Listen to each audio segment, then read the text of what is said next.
Hello बच्चों, मैं जयपाल रावत आप सभी का एक बार फिर से अपनी वीडियो में स्वागत करता हूं। आइए आज बात करते हैं जवाहर नवोदय का पेपर में एक प्रैक्टिस पेपर है। इसके गणित के प्रश्नों को सॉल्व करते हैं बिल्कुल आसान तरीके से। बने रहिए मेरे साथ में, इसकी बिल्कुल न करिए। जो भी स्टूडेंट मेरे चैनल पर नया है, पहली बार आया है, पहली बार मेरे वीडियो को देख रहा है, तो सब्सक्राइब कर दीजिए और बेल आइकन को जरूर दबा दीजिए ताकि सबसे पहले वीडियो आपके पास आइए चलते हैं क्वेश्चन की तरफ। देखिए बच्चों, मैथ्स का पोर्शन है। क्वेश्चन नंबर 41 क्या कह रहा है? इसने कहा है 5 प्लस 77/10 प्लस 7/100 प्लस 77/1000 को सरल रूप में किस तरह से लिख सकते हैं? ये क्या लिखा हमारे पास? ये है 5 प्लस 77/10 प्लस ये 7/10 प्लस 77/1000। ये ऐसा गिवन है ना। तो यानी कि ये क्या होता है हमारे पास? ध्यान से देखो, बड़ा आसान तरीके से किस तरह से सॉल्व कर सकते हैं। 5 का तो 5 लिखेंगे हम, प्लस का प्लस, एक जीरो है नीचे, एक जीरो नीचे तो एक अंक पहले दशमलव आ जाएगा, दशमलव यहाँ आ जाएगा। इसका 7.7 लिख सकते हैं इसको हम। प्लस यहाँ से फिर से ये 100 था, यहाँ क्या था? ये 100 था ये ना। तो ये देखो दो जीरो है नीचे, तो दो अंक पीछे दशमलव, दो अंक पीछे देखो, एक अंक ये है और एक अंक यहाँ लगे, यहाँ दशमलव, 0.07 ये आएगा। प्लस यहाँ कितने अंक? एक दो तीन जीरो नीचे, तो तीन अंक पीछे दशमलव, एक दो और यहाँ एक अंक लग रहा है, यहाँ दशमलव, 0.077। अब जोड़ लो भाई इसको। अब किस तरह से जोड़ेंगे इसको? देखो ध्यान, यहाँ देखिए, इसको जब जोड़ेंगे तो किस तरह जोड़ेंगे? मैंने 5 का 5 लिखा, इसके बाद दशमलव लगा सकता हूँ, क्योंकि इसके साथ दशमलव नहीं था तो इसके पीछे दशमलव रहा होगा। और दशमलव के बाद कितने भी जीरो बढ़ा सकते हैं, कोई फर्क नहीं पड़ता है। फिर यहाँ देखो, इसका इकाई ये है, इसका इकाई कौन? इकाई के नीचे इकाई, बस ये इकाई के नीचे इकाई रखा, दशमलव के नीचे दशमलव रखा, 7 के नीचे 7, यहाँ 7 आ गया। यहाँ इस पे इकाई क्या है? इकाई इस पे जीरो है, यहाँ इकाई के नीचे जीरो रख दिया, फिर दशमलव, फिर 0.7। यहाँ इकाई क्या है? यहाँ इकाई, यहाँ जीरो रहा होगा ना, यहाँ 0.07 और 7 ये रहा। जोड़ लो जरा, 7 7 14 का 4 आया, कैरी लगे 1 आया, 7 1 8 आया, दशमलव का दशमलव आया, 7 5 12, 12.847। ये बिल्कुल सही आंसर है ना। आइए अगला क्वेश्चन देखो जरा, क्या कहता है ये वाला क्वेश्चन। क्वेश्चन ये सेकंड क्या कहते हैं? कितने 1/6 को मिलाने से इतने प्राप्त होगा? ठीक है, कितने 1/6 को मिलाने से इतने प्राप्त होगा? तो क्या करते हैं हम भाई, एक 6 को ये लिखा ना, इसके साथ को, इसको बट्टे में कर दो इसके, यानी जब इतने से इसको भाग देंगे तो अपना आंसर, यानी कि 41 सही 2/3 में कितने 1/6 बार, इसमें कितने 1/6 है, इसका ये मतलब हुआ, यानी इसको सीधे 1/6 से भाग दे दो। ठीक है जी। अब ये कितना आया? 3 कम 3 और देखो 3 कम 3, 3 चौको 12, इसकी गुणा करके तो 123 आया, और 2 25, 125 से बना बटे 3 बना, क्योंकि ये प्लस ये होता है ना, इसकी यहाँ गुणा फिर प्लस, 125 बना बटे 3 अब बटे 1/6। ये कहाँ जाएगा? सबसे ऊपर भाई। 4 मंजिल बिल्डिंग बन गई, 1 मंजिल 2 मंजिल 3 मंजिल 4 मंजिल, तो सबसे नीचे कहाँ जाता है? सबसे ऊपर जाता है। 125 इंटू 6 बना और बटे 3 और 1 नीचे आ गई, 3 इंटू 1, 1 लिखो चाहे ना लिखो, 3 दूनी 6 आया, और 125 दूनी कितना हुआ हमारे पास? 250, 125 दूनी 250, यानी ये आंसर 250। क्लियर है चीज? ये आंसर आएगा। याद रखना, जिस पे को लिखा रहेगा उसको बट्टे में डालना है, जिस पर को लिखा रहेगा उसको बट्टे में करना है। अगला क्वेश्चन कह रहा हमको 7 अंकों की बड़ी से बड़ी संख्या तथा 8 अंकों की सबसे छोटी संख्या का योगफल। 7 अंकों की बड़ी से बड़ी, देखो जरा, 7 अंकों की ना बड़ी संख्या है, 7 अंकों की बड़ी क्या होगी? 7 अंकों की बड़ी से बड़ी होगी 7 बार 9, 2 3 4 5 6 और 7 बार 9 लिख दिया, 7 अंकों की बड़ी से बड़ी हो गई। और 8 अंकों की छोटी से छोटी संख्या, 8 अंकों की छोटी, 8 अंकों की छोटी ना, छोटी, 8 अंकों की छोटी संख्या क्या होगी? 1 होगी और 7 जीरो, 2 3 4 5 6 7 जीरो। ठीक है, क्या करना है? इनका योगफल ज्ञात करना है। ये योगफल कर दो भाई। ये तो ये देखो ना, 9 का 9 आएगा यहाँ से, ये भी 9 का 9 आएगा यहाँ से, 9 का 9 आएगा यहाँ से, 9 का 9 आएगा यहाँ से, 9 का 9 आएगा यहाँ से, 9 का 9 आएगा यहाँ से, 9 का 9 आएगा और 1 ही आएगा, ये आएगा आंसर। ठीक है ना, यानी कि हमारे पास 1 2 3, 1 2 2 फिर 2, 1,99,99,999, यानी कि कितने 9 हो गए, 1 2 3 4 5 6 7 9, 1 2 3 4 5 6 7 9, इस पे ये आंसर है। ठीक है चीज। आइए अगला क्वेश्चन देखो जरा क्या कहता है। क्वेश्चन कह रहा है ये कि 3 घंटियां 9 12 15 मिनट के अंतराल पर बजती हैं, तो प्रातः 8 बजे अगर एक साथ बजती हैं, फिर कब दोबारा एक साथ बजेंगी। जब भी इस तरह का क्वेश्चन आए तो इन तीनों का सीधा एलसीएम कर देना है। किसका, 9 12 और 15 का एलसीएम कर दो जरा, कितना है एलसीएम करके देखो जरा। सबसे पहले अगर सम संख्या तो सम रखो यहाँ 2, या सम संख्या ना अंदर, अगर अंदर कोई भी सम संख्या रहेगी, अंदर कोई भी सम संख्या रहेगी तो बाहर 2 लिख देना है। 2 का भाग दो 9 में जाता नहीं तो ऐसे रख दो, 12 इसका 6 बार जाता है, इसमें जाता नहीं है, ऐसे रख दो। फिर से सम संख्या कर दो क्योंकि अंदर सम संख्या है, 2 बार लिखा ना, 9 का 9 इसमें भाग जाता है 3 बार, 15 का 15। अब 3 का भाग दो जरा, क्योंकि 3 का भाग इसमें जाता, 3 बार जाएगा, 3 एकम 3 पंजी, फिर से 3 का भाग दो जरा, 3 एकम, ये 1 का 1, ये 5 का 5 उतरा। अब 5 का भाग दो जरा, 1 1 और 1, ये आया हमारे पास एलसीएम। कितना आया एलसीएम 5 दूनी 10 ही आया, और 3 3 9 दूनी 18, 18 180 हमारे पास एलसीएम आ गया, 180। एलसीएम कितना है 180, और क्या है मिनट है लिखा हो तो ये मिनट कहेंगे, मिनट 180 मिनट हो गया। ठीक है, अब ये सोचो जरा 180 मिनट को अगर घंटे में बनाएंगे हम तो कितने घंटे होंगे 180 मिनट में। भाई 180 मिनट में कितने घंटे होंगे, 3 घंटे। कैसे भाई, एक हमारे पास जो है 1 घंटे में होते हैं 60 मिनट, 2 घंटे में होंगे 120 मिनट, और 3 घंटे में होंगे, 3 आवर में होंगे 180 मिनट। तो यानी 180 मिनट को मैं क्या कह सकता हूँ, 3 घंटा भी कह सकता हूँ, है ना। तो ये कह रहा है अब इतने के अंतराल पर बजती है, तो ये प्रातः 8 बजे एक साथ बजती, पहले सुबह 8 बजे बजती थी, अब 3 घंटे बाद दोबारा 7 बजेंगी, तो 8 और 3 11 बजे प्रातः। ठीक है, यानी कि 11 बजे एक साथ बजेंगी। क्लियर है बात। आइए अगला क्वेश्चन देखो जरा क्या कहता है।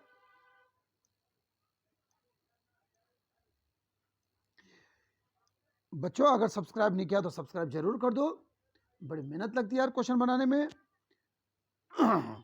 तो देखो अगला क्वेश्चन क्या कहा, सबसे छोटी विषम अभाज्य संख्या, तो कौन सी होगी सबसे छोटी विषम अभाज्य संख्या। अगर अभाज्य संख्याओं की बात करें तो अभाज्य संख्या 2 से शुरू होती है, 2 3 5 7, इस तरह से अभाज्य होती है ना। अब इसने बोला सबसे छोटी विषम अभाज्य संख्या, तो विषम ये वाली 3 अभाज्य संख्या, तथा 2 अंकों की सबसे बड़ी भाज्य संख्या, 2 अंकों की, एक तो 3 हो गया सबसे छोटी विषम अभाज्य हो गया, और 2 अंकों की सबसे बड़ी अभाज्य संख्या, 2 अंकों की सबसे बड़ी अभाज्य कौन सी है, ये 97, 2 अंकों की सबसे बड़ी अभाज्य संख्या का योगफल है, इसका योगफल मतलब प्लस, तो जोड़ो जरा इसका, कितना हुआ 100, ये आंसर। ठीक है चीज। आइए अगला क्वेश्चन देखो जरा, इसी तरह से करना है क्वेश्चनों को। अगला क्वेश्चन क्या कहता है भाई,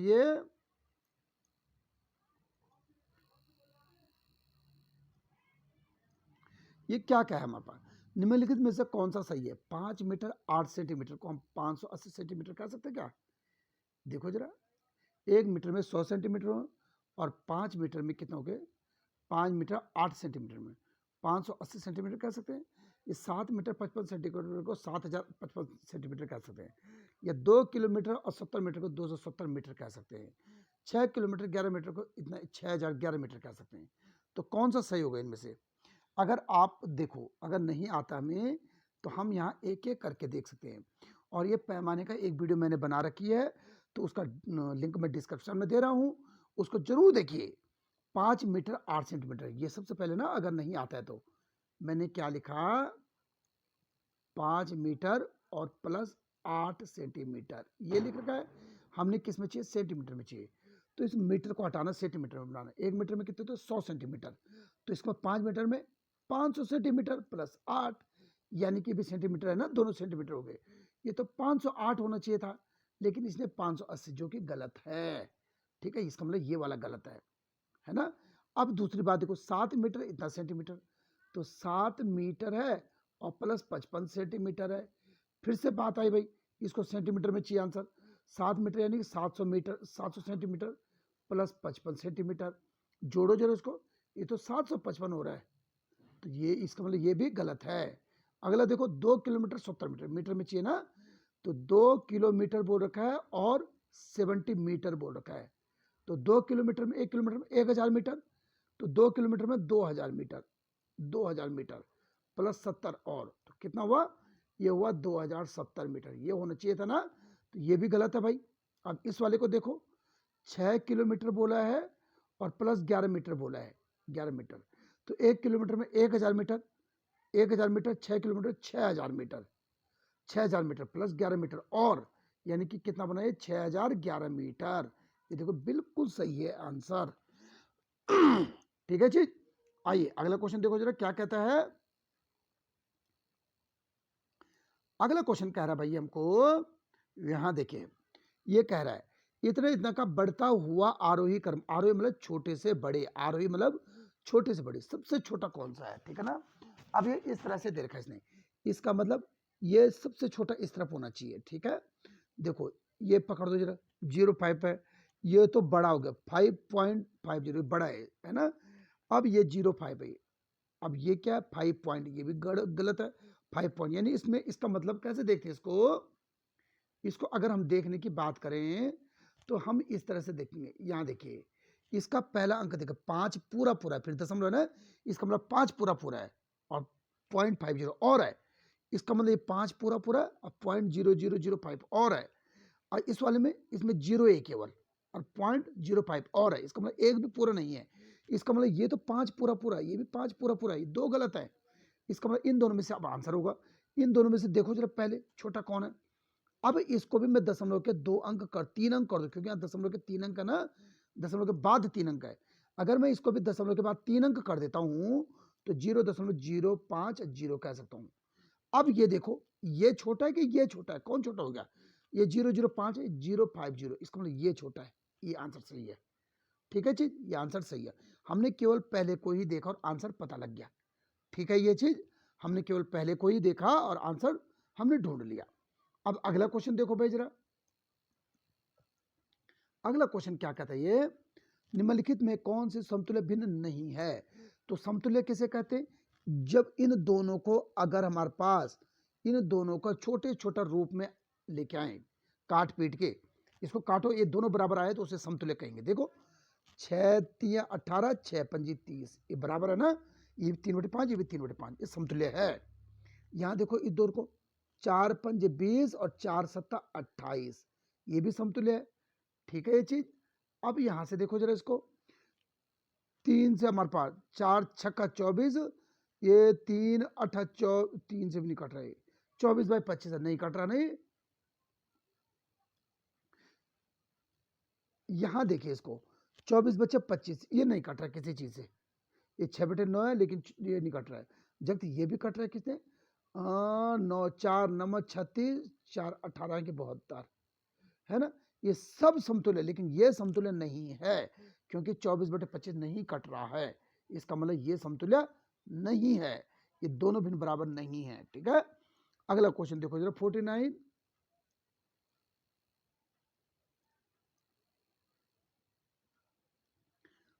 क्वेश्चन क्या कहता है हमको, एक परिवार का मासिक खर्च निम्न प्रकार से है, रसोई खर्च हमारे पास इतना रुपए लगता है, शिक्षा पे खर्च इतना लगता है, परिवहन पे इतना लगता है, विविध खर्च ये लगता है। इस परिवार का कुल मासिक खर्च सन्निकट द्वारा सन्निकट हजार में ज्ञात कीजिए। सन्निकटतम हजार के रूप में ज्ञात करना है, ठीक है ना। सबसे पहले तो इसको जोड़ दो भाई, सन्निकट हजार में तब निकालेंगे हम।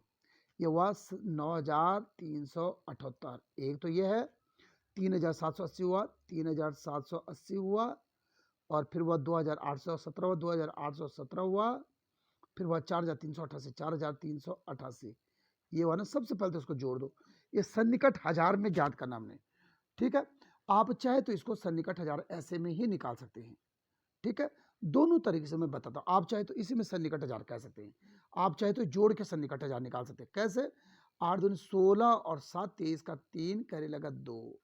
ठीक है, 8 दूनी 16, 8 24 2 26 का 6 कैरी लगा 2, 7 5 12, 8 20 23 का 3 कैरी लगा 2, है ना। और अब हमारे पास देखो 9 2 11 और 3 15 और 2 17 4 21, ये आया 21, ये आए मान हमारे पास। अब इसने बोला निकटतम 1000 तक, क्या सन्निकट द्वारा निकटतम 1000, तो यहां से गिनना हमने 1000, इकाई दाई सैकड़ा, अब ये वाला पूरा 1000 हो गया, ये 1000, ठीक है, इकाई दाई सैकड़ा और ये 1000 हुआ पूरा, ठीक है, ये चीज 1000 तक बोला था। अब हमने इसको छुपाया एक को, इसके बाद देखा 1000 के बाद पहला 5 5 से छोटा नहीं, ये 5 से छोटा है, 5 से जब छोटा रहेगा तो इसकी जगह 0 0 0 लिखा जाएगा, 0 0 0। अगर ये 5 5 से बड़ा होता तो एक यहाँ प्लस कर देते, लेकिन अभी 5 से छोटा है तो इसको 0 0 0 लिखना, यानी 2 1 और 3 0 लिखेंगे, इसको हम लिखेंगे हम 21, तो ये पूरा पूरा लिखेंगे और इसकी जगह 3 0 लिखेंगे, ये 3 0 लिखेंगे, 21,000, ये आए आंसर है 21,000 कहिए, ये आंसर, ठीक है, ये चीज ये आए हमारा आंसर।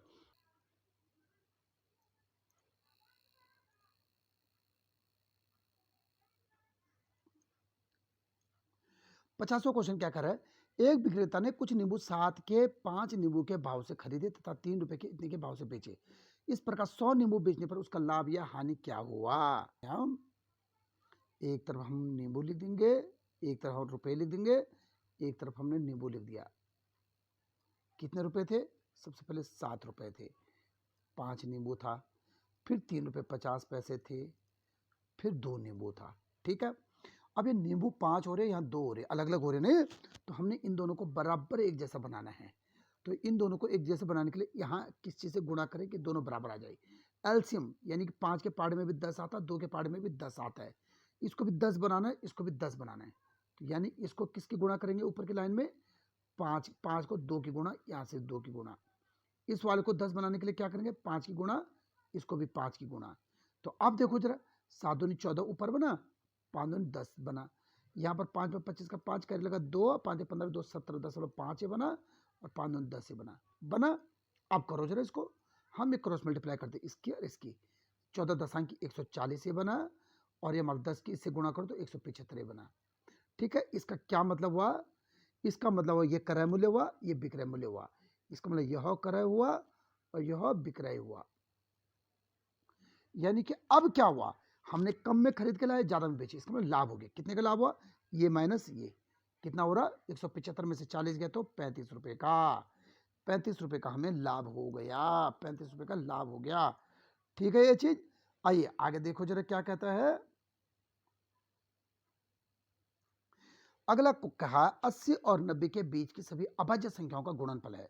तो भाई यहां पर 80 हुआ और यहां पर 90 हुआ, इनके बीच में कितनी अभाज्य संख्या आती है, देखिए जरा, इसके बाद 81 आता है, 82 आता है, 83 आता है, 84 85 86 87 88 89 और 90। अब इनमें अभाज्य संख्या देखो कौन कौन सी है, ये अभाज्य संख्या नहीं, ये भाज्य है, ये 9 का भाग जाता है, 2 का पाड़ा जाता है, एक ये अभाज्य है, ये भाज्य है, ये भी भाज्य है क्योंकि इसके पीछे 5 है, ये भाज्य है, 8 और 7 15, इसमें 3 का पाड़ा जाता है, ये भी भाज्य है, ये भी भाज्य है, एक ये अभाज्य है और ये भी भाज्य है। अब ये बोले इन दोनों का गुणनफल, संख्याओं का गुणनफल बल, तो गुणनफल करो 83 इंटू 89, ठीक है ना, गुणा करके देखे जरा ना, अब इनको गुणा करें जरा, ये हुआ 83 इंटू 89, देखो 9 3 27 का 7 करे लगा 2, 9 72 2 74 हुआ, अब इसकी बारी खत्म, 8 24 का 4 करे लगा 2, 8 64 2 66, अब देखो 7 का 7 4 4 8, 7 6 13 का 3 करे लगा 6 1 7, 73 87 है कहीं, 73 87 ये आंसर, ठीक है चीज। इसी तरह से अगले क्वेश्चन को फिर करते हैं अगली वीडियो में, वीडियो बहुत लंबी बन जा रही नहीं तो, ठीक है, बने रहिए मेरे साथ में और लाइक कर दीजिए, सब्सक्राइब कर दीजिए, अपने दोस्तों को शेयर जरूर करना, ठीक है, मिलते हैं। और अगर कोई क्वेश्चन ऐसा नहीं बन पा रहा है तो जरूर कमेंट बॉक्स में लिखिए कि इस क्वेश्चन को जरूर करा, इस क्वेश्चन को करा दे, कोई भी क्वेश्चन नहीं बन पा रहा तो कमेंट बॉक्स में जरूर लिखिए, ठीक है, मिलते हैं जल्द नई वीडियो में।